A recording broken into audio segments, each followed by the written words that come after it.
Stage پر تشریف فرما اکابر علماء کرام، جمعیت علماء اسلام ضلع حیدرآباد کے امیر مولانا تاج محمد صاحب، حافظ اعظم جہانگیری صاحب، مفتی حبیب اللہ صاحب، جناب عبدالرزاق عابد لاکھو صاحب، سلیم سنجی صاحب، آج کے اس کانفرنس میں شریک مختلف اطراف سے آئے ہوئے میرے محترم بھائیوں اور دوستوں، میں سب سے پہلے حافظ اعظم جہانگیری صاحب اور ذیلی جماعت کا مشکور ہوں کہ آج کے اس عظیم الشان کانفرنس میں مجھے دعوت دے کر عزت بخشی۔ اللہ تعالیٰ ان کی محنت اور کاوش کو اپنے دربار عالیہ میں قبول فرمائے۔ ہماری دعا ہے کہ اللہ تعالیٰ ہماری اس نشست کو، اس محفل کو ہم سب کے لیے نجات اور مغفرت، کامیابی کا ذریعہ بنا لے۔ میرے محترم بھائیوں، مجھ سے پہلے متعدد علماء کرام نے تقاریر کی،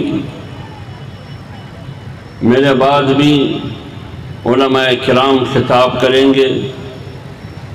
اللہ تعالی ہمیں اس پر عمل کرنے کی توفیق عطا فرمائے۔ ہر ایک مقرر اور خطیب کی گفتگو اور خطاب کا اپنا انداز ہوتا ہے، ان کی اپنی دانست، بصیرت، فہم اور فراست کے مطابق وہ لوگوں کو سمجھانے کی کوشش کرتے ہیں، اور تمام باتوں کا قدر مشترک یہ ہے کہ ہم نے اگر بندگی کرنی ہے تو وہ صرف اور صرف اللہ کی بندگی کرنی ہے، لیکن اللہ کی بندگی کا راستہ جناب رسول اللہ صلی اللہ علیہ وآلہ وسلم سے گزرتا ہے۔ اس لیے اللہ نے فرمایا، جناب رسول اللہ صلی اللہ علیہ وآلہ وسلم کو مخاطب کر کے کہا کہ ان مخلوق اور انسانیت کو یہ پیغام دے کہ اگر واقعی آپ لوگوں کی محبت واقعی اللہ سے ہے، آپ اللہ سے محبت اور عقیدت میں سچے ہو، صادق ہو، جھوٹ نہیں بولتے، منافقت سے کام نہیں لیتے، بددیانتی سے کام نہیں لیتے، دغلپن اور درنگی سے کام نہیں لیتے، تو پھر اللہ کی محبت اور اس کا معیار، پیمانہ اور ترمامیٹر یہ ہے کہ میں اللہ کی طرف سے آخری نبی اور پیغمبر ہوں، میری تابعداری کرے، میری اطاعت کرے۔ اس کا مطلب یہ ہے کہ آپ کی محبت سچی ہے۔ قل ان کنتم تحبون اللہ فاتبعونی یحببکم اللہ۔ اگر واقعی آپ اللہ سے محبت رکھتے ہیں تو میری اطاعت کرے، مجھے فالو کرے۔ اسی کو عشق رسول کہا جاتا ہے۔ تم نے اپنی سیرت کو، اپنے کردار، صورت اور شکل کو جناب رسول اللہ صلی اللہ علیہ وآلہ وسلم کی زندگی کو دے کر بنانا ہوگا۔ لیکن بدقسمتی سے ہم کلمہ بھی پڑھتے ہیں، لا الہ الا اللہ محمد الرسول اللہ اور ساتھ جھوٹ بھی بولتے ہیں۔ ہم کلمہ بھی پڑھتے ہیں اور اللہ کو بھی دھوکہ دیتے ہیں اور مسلمان اور مومن کو بھی دھوکہ دیتے ہیں۔ ہم کلمہ بھی پڑھتے ہیں، اللہ سے محبت، رسول سے عشق کا دعویٰ بھی کرتے ہیں، لیکن اللہ کے ہاں، اللہ کے سامنے اللہ کے مذاق بھی اڑاتے ہیں اور رسول کی مذاق بھی اڑاتے ہیں۔ وہ کس طرح؟ مثلا اللہ تعالیٰ نے دستور ہمارے زندگی کے لیے جو دستور بھیجا ہے قرآن کی شکل میں، اور اس دستور کو سمجھانے کے لیے ہمیں استاذ دیا ہے، وہ ہے جناب رسول اللہ صلی اللہ علیہ وآلہ وسلم۔ ہماری زندگی میں نہ اس دستور کا کوئی نمونہ ہے، نہ ہماری زندگی میں اس رہنما اور رہبر کا کوئی نمونہ، کوئی علامت ہے۔ پھر آپ بتائیے کہاں ہے عشق رسول؟ یہ ہے اصل بیماری۔ اور اللہ تعالیٰ نے مخلوق کو 3 حصوں میں تقسیم کیا ہے، اور تینوں حصوں کا، تینی قسم مخلوق انسانیت کو جو 3 حصوں میں تقسیم کیا ہے، ہر ایک کے صفات بھی بتائے ہیں اور ہر ایک کا انجام بھی بتایا ہے۔ ادھر علماء کرام بیٹھے ہیں مجلس میں، وہ لوگ بھی بیٹھے ہیں جو قرآن اور پیغمبر کی سنت کا علم نہیں رکھتے۔ علماء جانتے بھی ہیں اور سمجھتے بھی ہیں۔ اللہ تعالیٰ نے انسانیت کو 3 حصوں میں تقسیم کیا ہے۔ جیسے ہی آپ سورہ فاتحہ سے فارغ ہو کے سورہ بقرہ کو شروع کرتے ہیں تو اللہ تعالیٰ سب سے پہلے انسانیت کی ان 3 طبقوں کی تعارف کرواتے ہیں کہ ان کی صفات کیا ہے۔ پھر آپ فیصلہ کریں، یہاں سے اٹھ کے 1 بجے کے بعد گھر سو کے کمبل اوڑھ کے اپنے سینے پہ ہاتھ رکھ کے پھر فیصلہ کرے کہ ان 3 میں سے میرا تعلق کس طبقے سے ہے۔ پھر فیصلہ آپ نے کرنا ہے۔ اللہ تعالیٰ فرماتے ہیں کہ ایک طبقہ وہ ہے، میرا فیصلہ یہ ہے کہ وہ کامیاب ہے۔ دوسرا طبقہ وہ ہے جو میرے فیصلے کے مطابق وہ ذلیل، رسوا اور ناکام ہے، اور میرے عذاب اور میری گرفت سے وہ نہیں بچے گا۔ اور تیسرا طبقہ وہ ہے نہ خدا ملا نہ وصال صنم، نہ ادھر کے رہے نہ ادھر کے رہے، جس کو منافق کہا جاتا ہے۔ ان تینوں طبقات کا ذکر اللہ نے کیا ہے اور تینوں کا انجام بھی بتایا ہے۔ الذین یؤمنون بالغیب ویقیمون الصلاة ومما رزقناہم ينفقون والذین یؤمنون بما انزل الیک وما انزل من قبلک وبالآخرة هم یوقنون اولئک علی ھدی من ربہم واولئک هم المفلحون۔ ایک طبقہ وہ ہے جو ایمان رکھتے ہیں،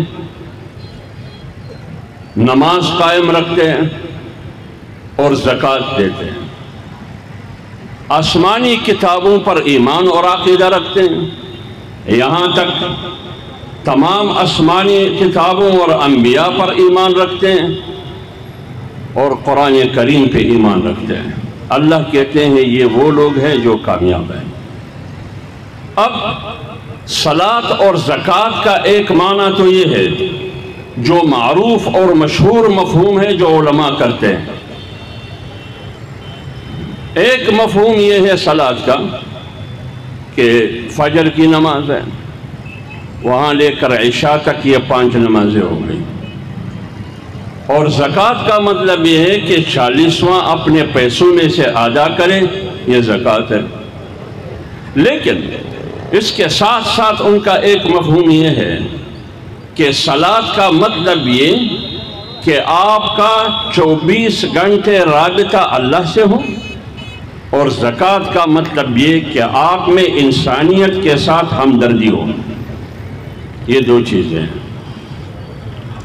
مولانا احمد علی لاہوری صاحب رحمۃ اللہ علیہ کے بارے میں لکھا گیا ہے کہ وہ کہتے ہیں کہ اگر میں ٹرین میں سفر کرتا ہوں، کسی اسٹیشن پر گاڑی سٹاپ کرتی ہے، گاڑی چلتی ہے، سٹاپ کرنے کے بعد میرا ایک پاؤں پیدل پر ہے، ایک پاؤں زمین پر ہے، اور مجھ سے کوئی پوچھئے کہ قرآن کا خلاصہ کیا ہے، یا دین کا خلاصہ کیا ہے، یا دینی اسلام کا خلاصہ کیا ہے، کس لمحے میں، کس وقفے میں کہ ٹرین جا رہی ہے، میرا ایک قدم ٹرین کے پیدان پہ ہے اور ایک قدم زمین پر ہے، اور کوئی مجھ سے سوال کر رہا ہے کہ مولانا صاحب دین کا خلاصہ بتاؤ،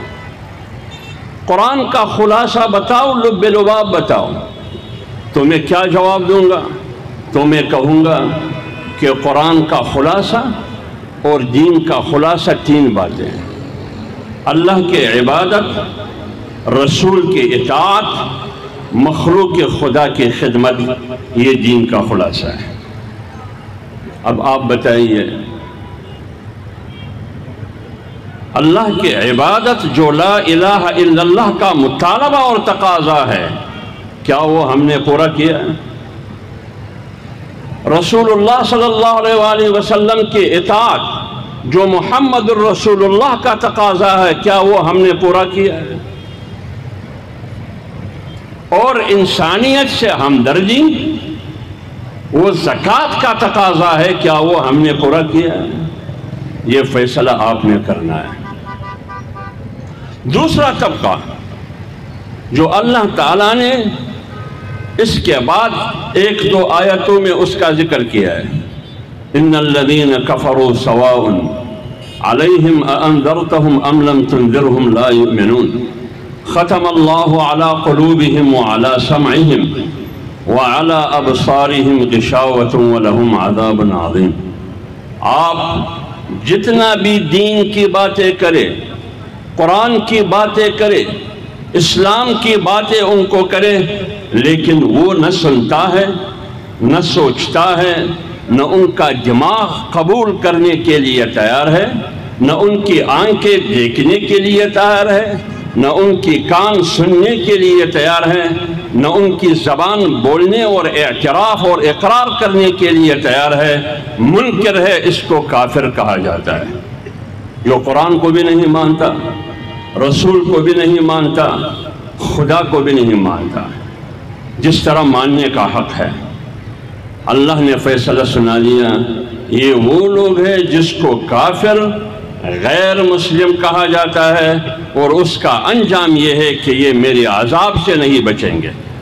تیسرا طبقہ وہ ہے: وَمِنَ النَّاسِ مَنْ يَقُولُ آمَنَّا بِاللَّهِ وَبِالْيَوْمِ الْآخِرِ وَمَا هُمْ بِمُؤْمِنِينَ يُخَادِعُونَ اللَّهَ وَالَّذِينَ آمَنُوا وَمَا يَخْدَعُونَ إِلَّا أَنفُسَهُمْ وَمَا يَشْعُرُونَ فِي قُلُوبِهِمْ مَرَضٌ فَزَادَهُمُ اللَّهُ مَرَضًا وَلَهُمْ عَذَابٌ أَلِيمٌ بِمَا كَانُوا يَكْذِبُونَ وَإِذَا قِيلَ لَهُمْ لَا تُفْسِدُوا فِي الْأَرْضِ قَالُوا إِنَّمَا نَحْنُ مُصْلِحُونَ أَلَا إِنَّهُمْ هُمُ الْمُفْسِدُونَ وَلَكِنْ لَا يَشْعُرُونَ وَإِذَا قِيلَ لَهُمْ آمِنُوا كَمَا آمَنَ النَّاسُ قَالُوا أَنُؤْمِنُ كَمَا آمَنَ السُّفَهَاءُ أَلَا إِنَّهُمْ هُمُ السُّفَهَاءُ وَلَكِنْ لَا يَعْلَمُونَ وَإِذَا لَقُوا الَّذِينَ آمَنُوا قَالُوا آمَنَّا وَإِذَا خَلَوْا إِلَى شَيَاطِينِهِمْ قَالُوا إِنَّا مَعَكُمْ إِنَّمَا نَحْنُ مُسْتَهْزِئُونَ. اس میں اللہ تعالیٰ نے صفات بیان کیے وہ تیسرے طبقے کا. زبان سے تو کلمہ پڑھتا ہے، اللہ پر ایمان کا اقرار اور اعتراف کرتا ہے، آمنا باللہ وبالیوم الآخر، ظاہری طور پر دیکھے ایماندار لگتا ہے، دیانتدار لگتا ہے، لیکن اللہ کہتے ہیں وما ہم بمؤمنین، یہ مومن نہیں، یہ جھوٹ بول رہا ہے. یخادعون اللہ، یہ اللہ کو بھی دھوکہ دے رہا ہے، والذین آمنوا، یہ مؤمنین کی جماعت کو بھی دھوکہ دے رہا ہے۔ لیکن اللہ کہتے ہیں یہ اتنا بڑا چالاک اور شیطان ہے، لیکن بے وقوف ہے، اتنا بڑا بے وقوف ہے کہ ان کو پتہ ہی نہیں ہے وما یخدعون الا انفسہم، یہ اپنے آپ کو دھوکہ دے رہا ہے۔ نہ خدا کو دھوکہ دے سکتا ہے، نہ مومن کو دھوکہ دے سکتا ہے، یہ اگر دو چاہے تو اپنے آپ کو دیتا ہے، لیکن وَلَكِنْ لَا يَشْعُرُونَ، سمجھ نہیں ہے، شعور نہیں ہے۔ کیوں؟ فِي قُلُوبِهِمْ مرض، یہ دل کا بیمار ہے۔ فَزَادَهُمُ اللَّهُ مَرَضًا، جتنے دن گزرتے ہیں بیماری میں اضافہ ہوتا ہے۔ جو بندہ ہارٹ اٹیک کا شکار ہو وہ ہمیشہ ٹھیڑا ہو کے جاتا ہے، ان کی بیماری میں جتنا بھی عمر گزرتا ہے اتنا اضافہ ہوتا ہے۔ فَزَادَهُمُ اللَّهُ مَرَضًا، ان کی بیماری میں اضافہ ہوتا رہے گا۔ کیوں؟ وَلَهُمْ عَذَابٌ عَلِيمٌ بِمَا كَانُوا يَكْذِبُونَ، اس کے لیے عذاب بھی ہے۔ بنیادی وجہ کیا ہے؟ یکذبون، یہ جھوٹ بول رہا ہے۔ کیا کر رہے ہیں؟ جھوٹ بول رہا ہے۔ جیسے ہمارے آج کا جو ریاست مدینہ کا جھوٹا علمبردار ہے عمران خان، کہتے ہیں کہ میں بہت بڑا ایماندار ہوں، اور سپریم کورٹ نے بھی فیصلہ کیا کہ یہ صادق بھی ہے، امین بھی ہے، لیکن ساتھ کیا کہتے ہیں؟ کہتے ہیں کہ یو ٹرن لینا یہ عظیم قیادت کی علامت اور شناخت ہے۔ اب یو ٹرن لینے کا مطلب کیا ہے؟ ہم یو ٹرن کو جھوٹ کہتے ہیں۔ یو ٹرن کا مطلب یہ ہے کہ وعدہ بھی پورا نہ کرے، جو آپ نے قوم کے ساتھ جتنے بھی وعدے کیے وہ وعدہ پورا نہ کرے، اس کو یو ٹرن کہا جاتا ہے۔ کہتے ہیں کہ یو ٹرن عظیم قیادت کی علامت ہے، حالانکہ یہ عظیم جھوٹ ہے۔ اب جھوٹے کو آپ صادق کہہ سکتے ہیں؟ جھوٹے کو آپ امین کہہ سکتے ہیں؟ یہ کیسے ایماندار ہوگا جو جھوٹ بول رہا ہے؟ بات مدینے کی ریاست کی کرتے ہیں، لیکن مثالیں کس کی دیتے ہیں؟ سوئٹزرلینڈ کی۔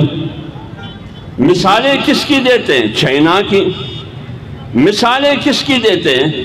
لندن اور برطانیہ کی۔ بات مدینے کی ریاست کے کرتے ہیں، لیکن وہ لوگ جو ناموس رسالت کے توہین کے مرتکب ہے ان کو رہائی دیتے ہیں، ان کو پروٹوکول دیتے ہیں، ان کو تحفظ دیتے ہیں، ان کی دفاع کرتے ہیں، ان کو وی آئی پی پروٹوکول میں جہاز میں بٹھا کے فرانس بھجواتے ہیں۔ یہ ہے مدینے کی ریاست کا علمبردار اور چوکیدار۔ مدینے کی ریاست کا علمبردار اور چوکیدار تو جناب رسول اللہ صلی اللہ علیہ وسلم تھے، وہ تھے حکمران، لیکن انہوں نے مسیلمہ کذاب کو کیا کہا؟ ان کو کیا کہا؟ اس نے اپنی زندگی میں اس کو کذاب کے نام سے موسوم کیا کہ تاریخ کا سب سے بڑا جھوٹا تم ہو، سب سے بڑا جھوٹا تم۔ اور خلیفہ اول ابو بکر صدیق رضی اللہ تعالیٰ عنہ نے کیا کیا اس کے ساتھ؟ میں ان لوگوں کو جو اسلامی تاریخ سے ناواقف ہے، جو قرآن سے نابلد ہے، میں ان کو کہتا ہوں کہ لوگ تو اسلام کو شدت پسندی اور انتہا پسندی کا مذہب کہتے ہیں، جیسے یورپ اور امریکہ کہتے ہیں کہ ہم اسلام کے خلاف نہیں ہیں، ہم اسلامی انتہا پسندی کے خلاف ہیں، ہم شدت پسندی کے خلاف ہیں۔ وہ یہ کہتے ہیں اسلام کے خلاف ہم نہیں ہیں۔ اب آپ بتائیے، خلیفہ اول ابو بکر صدیق رضی اللہ تعالیٰ عنہ کے زمانے میں مسیلمہ کذاب کو اپنے انجام تک پہنچانے کے لیے ان کی حکمت عملی کیا تھی؟ اور دوسری طرف جناب رسول اللہ صلی اللہ علیہ وسلم کی 23 سالہ زندگی، 23 سالہ نبوت کی زندگی میں جتنی بھی جنگیں ہوئی، پیغمبر کی 23 سالہ زندگی میں جتنی بھی جنگیں ہوئی اس میں کتنے مسلمان شہید ہوئے آپ لوگوں کو معلوم ہے؟ معلوم ہے آپ لوگوں کو؟ نہیں ہے معلوم نا۔ 23 سال میں پیغمبر علیہ السلام کی زندگی میں جتنی بھی زندگی، جتنی بھی جنگ، جتنی بھی جنگیں، جتنی بھی غزوات کفار اور مشرکین کے ساتھ ہوئی، ان میں کتنے لوگ شہید ہوئے مسلمان؟ 259، ایک کم 260۔ اور اگر اس میں غیر مسلم بھی ڈال دیں 800-900 کے قریب بنتے ہیں۔ اب 259 اور 800 یا 900 کو ملا دے، یہ کتنے بنتے ہیں؟ ایک حساب کے مطابق ٹوٹل ملا کے 1800 بنتے ہیں، لیکن 23 سال میں صرف 259 مسلمان شہید ہوئے ہیں۔ صرف مسیلمہ کذاب کو مارنے کے لیے کتنے صحابہ کرام شہید ہوئے؟ 1200۔ کتنے شہید ہوئے؟ 1200۔ اس کا معنی یہ ہے کہ مدینے کی ریاست کے حکمران کی ذمہ داری اس شخص کے خلاف جو نبوت کا منکر ہو، ختم نبوت کا، اس کی سزا کیا ہے؟ موت ہے۔ 23 سالہ زندگی میں 259 شہداء، ایک شخص کو مارنے کے لیے 1200 شہداء۔ یہ ہے اہمیت، یہ ہے مدینے کی ریاست کی تقاضا۔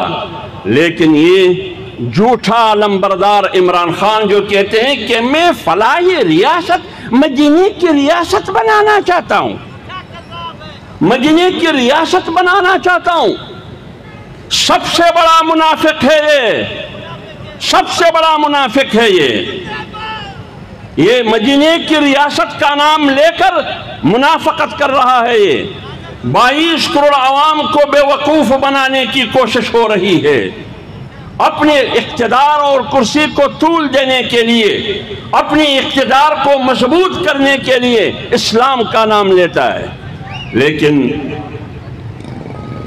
اسٹیٹ کے ذریعے سے۔ ادھر ہوں گے لوگ، ایجنسیوں کے لوگ بھی ہوں گے۔ پاکستان کے تقریباً 32 انٹیلیجنس ادارے ہیں، لوگ ہو گئے ادھر۔ وہ سینے پر ہاتھ رکھ کے بندہ جھوٹ بول رہا ہے یا نہیں بول رہا ہے؟ جاؤ خدا کے سامنے کھڑے ہو کے، ایک صوبیدار میجر سے لے کر پنڈی اور اپارا تک سینے پر ہاتھ رکھ کے بندہ جھوٹ بول رہا ہے یا نہیں بول رہا؟ بندہ جھوٹ بول رہا ہے۔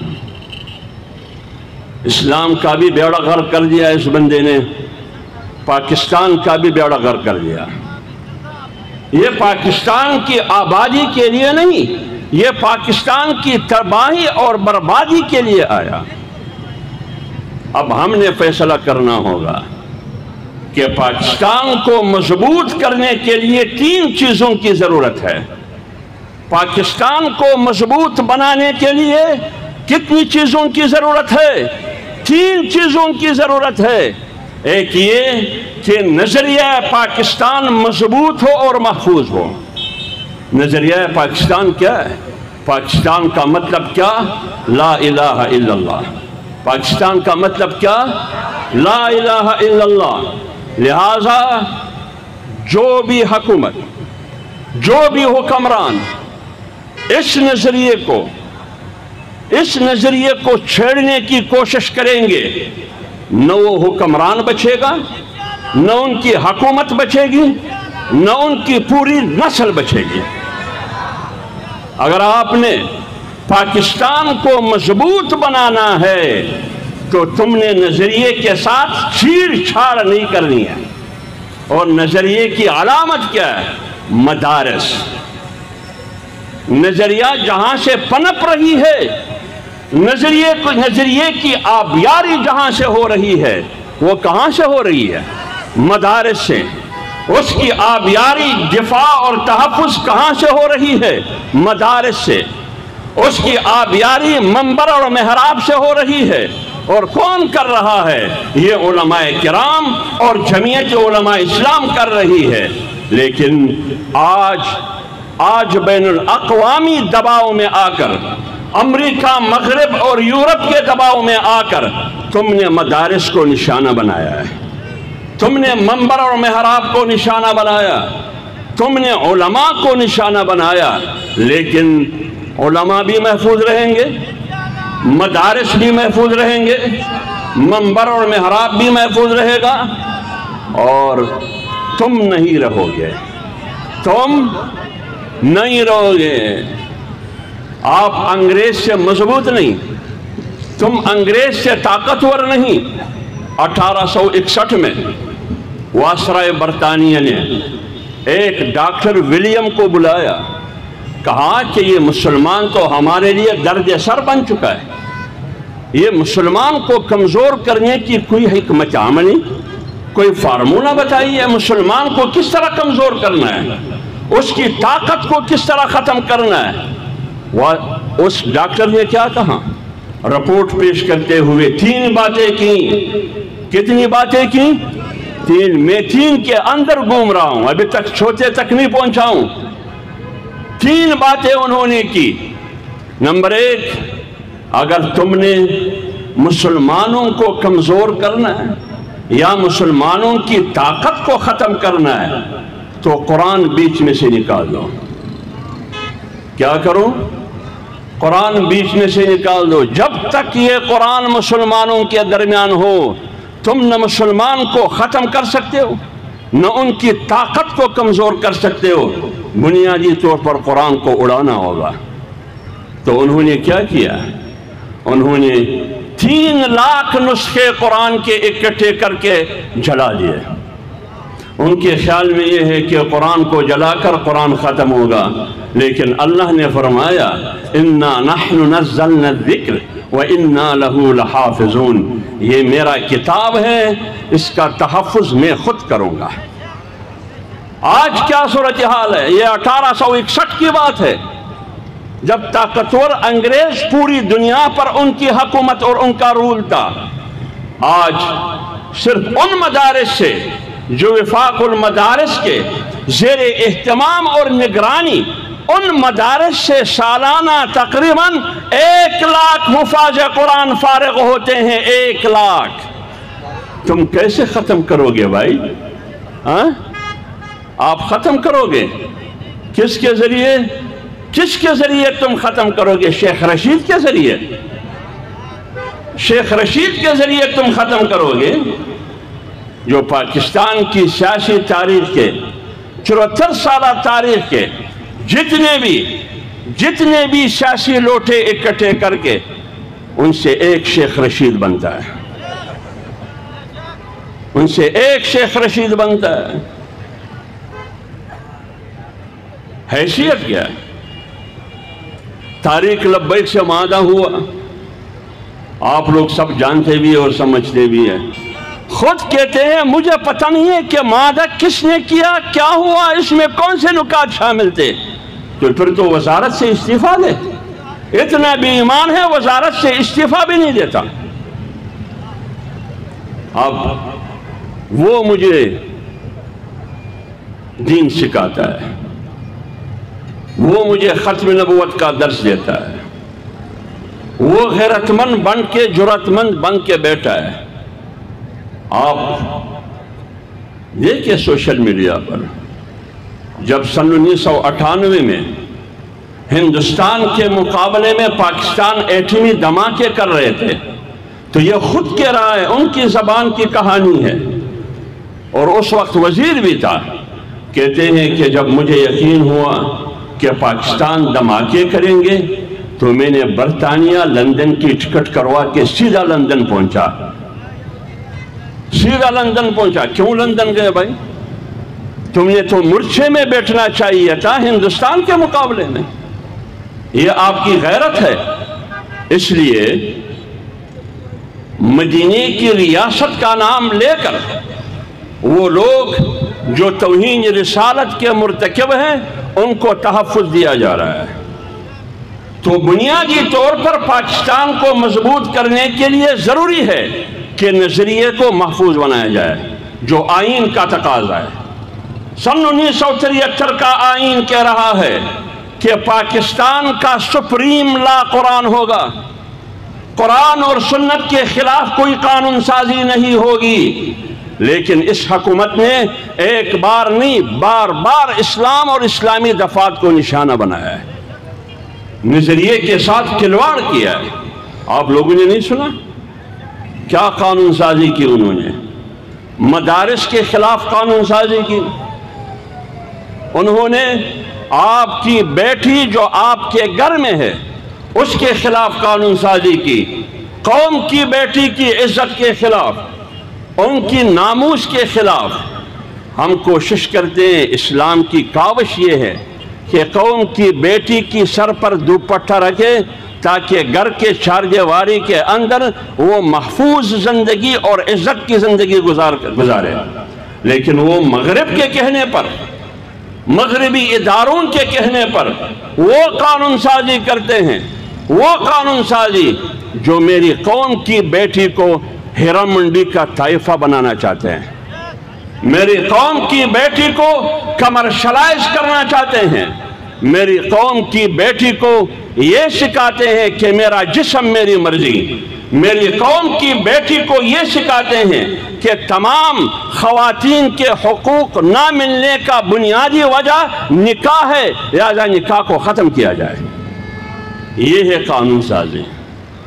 اور یہ قانون سازی بھی آپ نے سنی ہوگی کہ 18 سال سے پہلے کوئی بھی جوان اسلام قبول نہیں کر سکتا غیر مسلم۔ اس کا مطلب یہ ہے کہ اسلامی فلاحی ریاست میں، مدینے کی ریاست میں اسلام قبول کرنا جرم بن گیا۔ یہ کون سی ریاست میں؟ مدینے کی ریاست میں ہے۔ کون سی مدینے کی ریاست میں؟ جس کا نام اسلامی جمہوریہ پاکستان ہے۔ اس کا حکمران کون ہے؟ اس کا حکمران عمران خان ہے، جو مدینے کی ریاست کی بات کرتا ہے اور قانون سازی یہ کر رہا ہے۔ آپ بتائیے، جتنا بھی گوبر پر آپ سونا کا پانی ڈال دیے، گوبر سونا بن سکتا ہے؟ نہیں، یہ اندر سے گوبر ہے، باہر سے سونا کے پانی ہے، اندر سارا گوبر ہے۔ لہذا اس کو ہم مدینے کی ریاست کا علم بردار نہیں کہہ سکتے۔ تو جب تک پاکستان کا نظریہ محفوظ نہ ہو، پاکستان محفوظ نہیں ہو سکتا۔ دوسری بات یہ، پاکستان کو مضبوط اور محفوظ اور مستحکم بنانے کے لیے یہ ضروری ہے کہ آپ کا جغرافیہ مضبوط ہو۔ جغرافیہ کا مطلب کیا؟ آپ کی چار دیواری مضبوط ہو، دشمنوں سے محفوظ ہو۔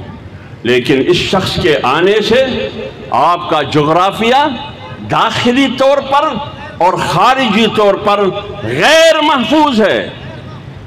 قائد اعظم نے کہا کہ مقبوضہ کشمیر شہرگ ہے، شہرگ، لیکن اس بندے نے اس مقبوضہ جموں کشمیر کو ٹرمپ کے کہنے پر نریندر مودی دلی پر بیچ دیا۔ آپ بتائیے، سن 1948 کے قرارداد کے مطابق، 47 کے فارمولے کے مطابق مقبوضہ جموں کشمیر کے بغیر پاکستان مکمل ہے یا غیر مکمل ہے؟ غیر مکمل ہے پاکستان۔ لہذا انہوں نے مقبوضہ جموں کشمیر کو دلی کے حوالے کیا۔ یہ سالمیت اور جغرافیہ کا بھی دشمن ہے۔ نمبر 3، پاکستان کو مضبوط بنانے کے لیے تیسری چیز جو اہم ہے وہ معیشت ہے۔ آج معیشت کہاں کڑی ہے؟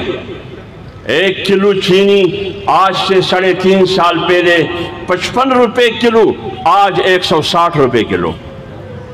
روپے کی قیمت آج سے 3 سال پہلے 103 اور 13 روپے، آج 175 روپے۔ ڈالر کی قیمت 175 روپے۔ مہنگائی آسمان کو چھو رہی ہے، لوگ رول رہے ہیں، پورے ملک کو ڈرامے کا تھیٹر بنایا ہے۔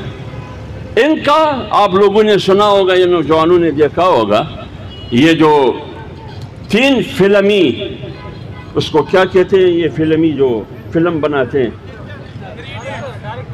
نہیں ڈائریکٹر نہیں،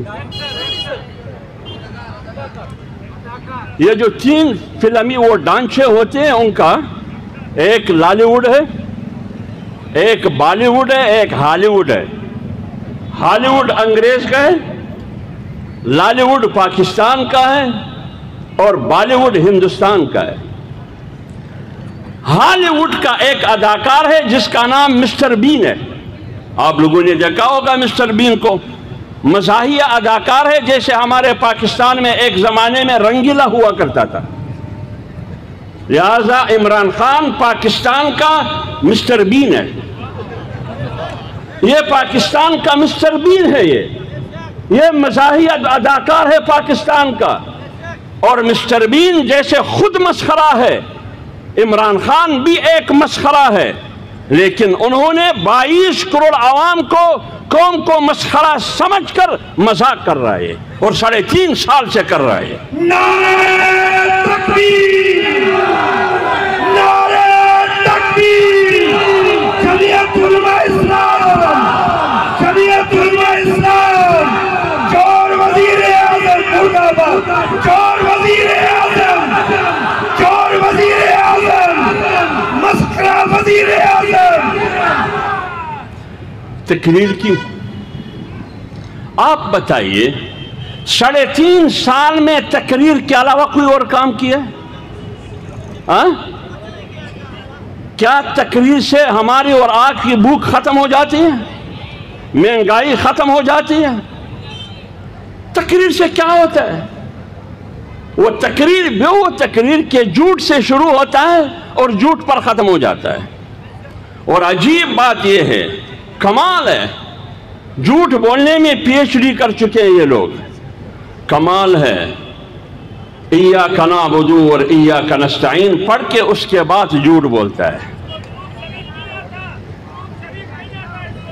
اور دوسری بات یہ کہ میں نے جان اللہ کو دینی ہے، پھر جھوٹ بولنا شروع ہو جاتا ہے۔ ایک دوسرا ان کا وزیر ہے، وہ بات شروع کرنے سے پہلے درود شریف پڑھتا ہے، پھر جھوٹ بولنا شروع ہو جاتا ہے۔ خدا کے بندے، اللہ کا خوف کرو، جھوٹ بولو، لیکن قرآن کی آیات سے جھوٹ بولنا مت شروع کرے۔ مذاق اڑاتے ہو قوم کا،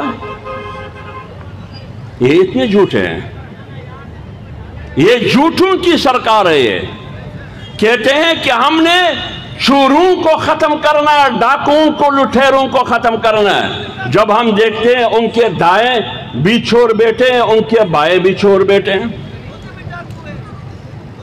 جب پاناما لیکس آتا ہے تو بھی PTI تحریک انصاف کے لوگ ہیں۔ جب پینڈورا بکس آتا ہے اس میں بھی عمران خان کے لوگ نکلتے ہیں، کوئی حساب و کتاب نہیں۔ جب ہم کہتے ہیں کہ بھائی احتساب تلاشی دو، تلاشی دو، کہتے ہیں میں تلاشی نہیں دیتا ہوں۔ پاناما میں بھی تلاشی نہیں دیتے، پنڈورا میں بھی تلاشی نہیں دیتے، فارن فنڈنگ میں الیکشن کمیشن میں بھی تلاشی نہیں دیتے، اور جو غیر ممالک کے دورے تم نے کیے ہیں، وہاں سے ان ممالک کے سربراہوں نے تم کو تحفے دیے، ہم کہتے ہیں کہ ان کا حساب و کتاب دے دیں، وہ تلاشی بھی نہیں دیتے ہیں۔ کیا کیا انہوں نے؟ کسی نے گڑی تحفے میں دی، کسی نے ہیرے تحفے میں دی، وہی گڑی جو ان کو ملی اسی مارکیٹ میں انہوں نے بیچ دیا، اسی شہر کی مارکیٹ میں۔ لیکن مدینے کی ریاست میں کیا ہوتا تھا؟ وہ تمام چیزیں کہاں جمع ہوا کرتی تھی؟ بیت المال میں۔ بیت المال میں۔ مدینے کی ریاست اس طریقے سے نہیں۔ آپ مدینے کی ریاست قائم کرتے ہیں فواد چودھری کے ذریعے، تم مدینے کی ریاست قائم کرتے ہیں فردوس اشکاوان کے ذریعے، آپ مدینے کی ریاست قائم کرتے ہیں شیرین مظہری کے ذریعے۔ عجیب بات ہے، پھر بھی قوم نہیں سمجھ رہی۔ لہذا تم اور تمہاری حکومت اس ملک کے بنیادی نظریے کے لیے بھی چیلنج ہے۔